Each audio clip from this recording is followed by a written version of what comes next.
The Book of Job, Chapter 4.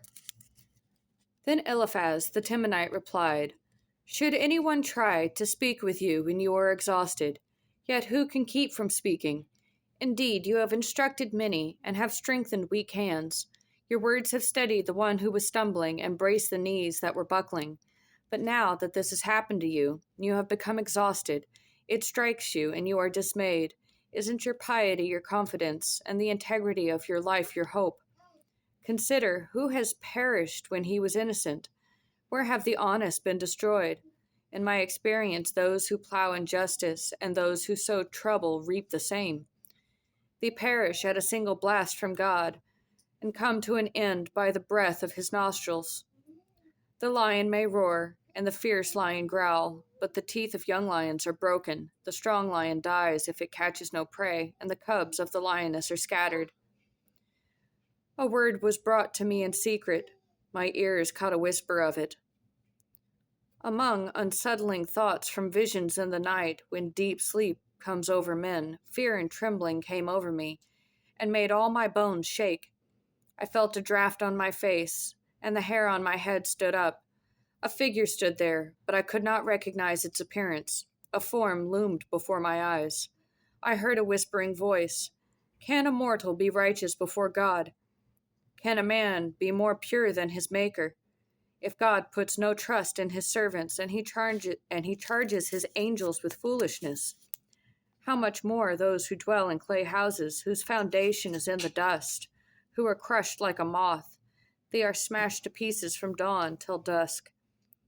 They perish forever, while no one notices. Are their tent cords not pulled up? They die without wisdom. Call out. Will anyone answer you? Which of the holy ones will you turn to? For anger kills a fool, and jealousy slays the gullible. I have seen a fool taking root, but I immediately pronounced a curse on his home. His children are far from safety. They are crushed at the city gate, with no one to rescue them.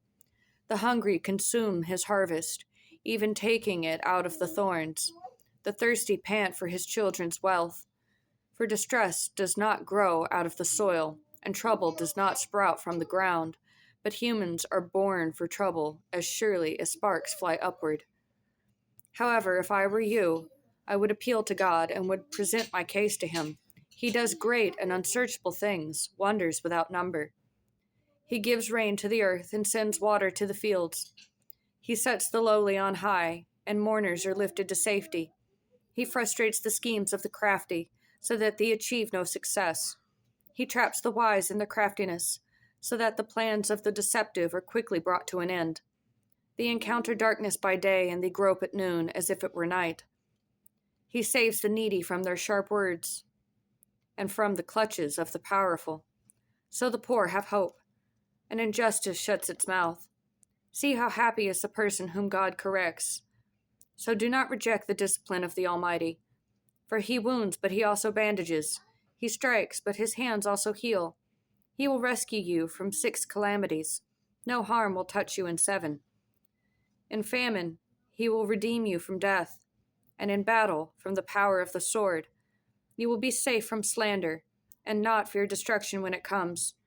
You will laugh at destruction and hunger, and not fear the land's wild creatures, for you will have a covenant with the stones of the field, and the wild animals will be at peace with you. You will know that your tent is secure, and nothing will be missing when you inspect your home. You will also know that your offspring will be many, and your descendants like the grass of the earth.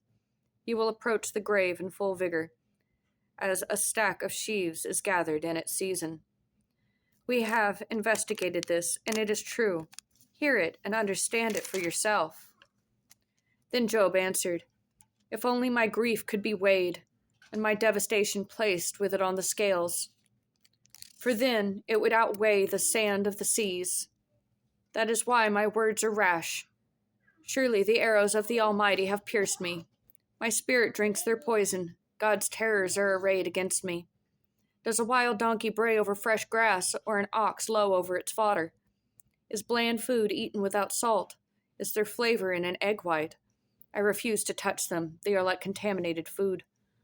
If only my request would be granted, and God would provide what I hoped for, that he would decide to crush me, to unleash his power and cut me off. It would still bring me comfort, and I would leap for joy in unrelenting pain, that I have not denied the words of the Holy One. What strength do I have that I should continue to hope? What is my future that I should be patient? Is my strength that of stone, or my flesh made of bronze? Since I cannot help myself, the hope for success has been banished from me.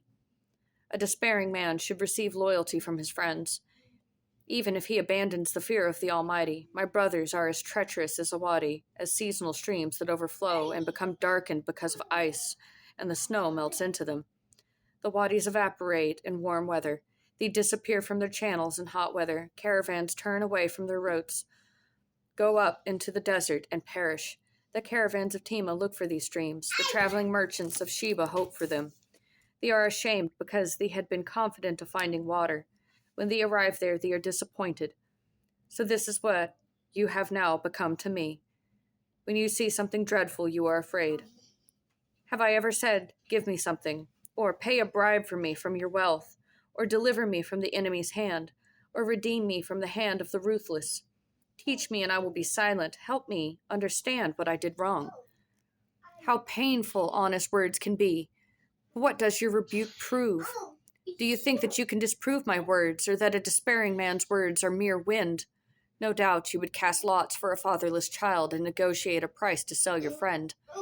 But now, please look at me. I will not lie to your face. Reconsider. Don't be unjust. Reconsider. My righteousness is still the issue.